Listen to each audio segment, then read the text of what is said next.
Picture this. It's Saturday morning. You roll up to your local farmer's market. The sun is out, there's live music, and you've got $50 in your pocket. You walk past rows of stands selling tomatoes, strawberries, honey, fresh bread. Each stand has a little chalkboard with prices that keep changing throughout the day. At 8 a.m., organic tomatoes are $3 a pound. By noon, they're $5 because everyone wants them. By 3 p.m., the vendor's trying to unload the last batch for $2.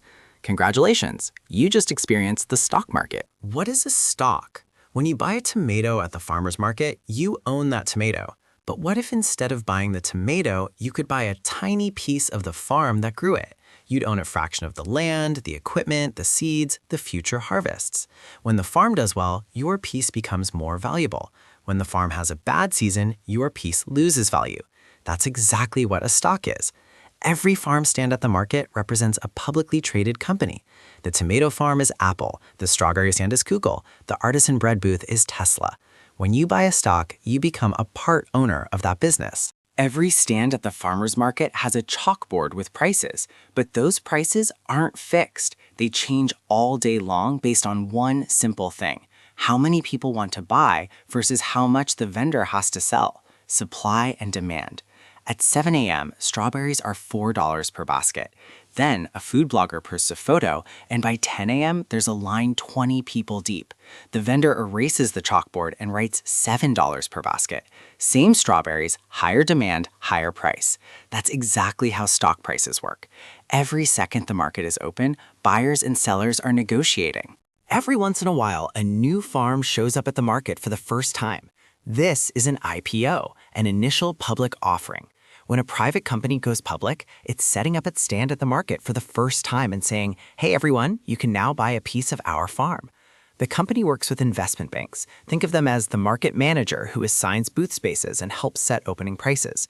When Airbnb IPO'd in December 2020, shares went from $68 to $144 on day one. But not every IPO is a hit. Some vendors set up their stand, price their produce way too high, and watch customers walk right past. You know those vendors who hand out free samples? Little cubes of cheese, slices of apple, a tiny cup of fresh pressed juice? That's what a dividend is. When a company makes a profit, it can reinvest it back into the business or give some of it back to shareholders. That cash payment is a dividend. Coca-Cola has paid a dividend every single quarter since 1920. Not every company pays dividends, though. Amazon has never paid one.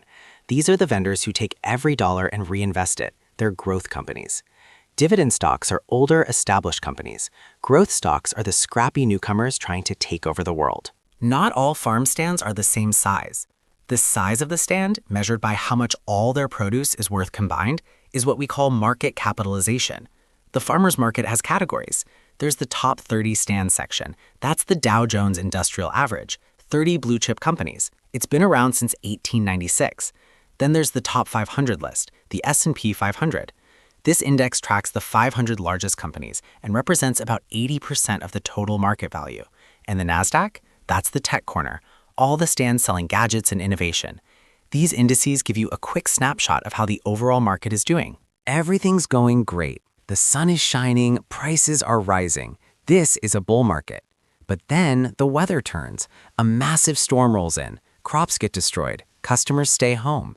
This is a bear market, a decline of 20% or more. In March 2020, COVID was the storm. The S&P 500 dropped 34% in just 23 trading days. But storms pass. After the COVID crash, the market recovered in just 5 months. Every single bear market in history has been followed by a bull market. And watching over all of this, making sure vendors aren't cheating, is the SEC, the Securities and Exchange Commission. So that's the stock market. It's a farmer's market where every stand is a company, every piece of produce is a share of stock, and prices change every second. New vendors set up shop through IPOs. Some hand out free samples called dividends. The biggest stands get tracked by indices like the S&P 500, and sometimes a storm rolls in and wrecks everything, but the sun always comes back out. When you buy a stock, you're buying ownership of a real business, not a lottery ticket, a piece of a farm that grows real things. Subscribe to Make Stock Money. We'll see you in the next one.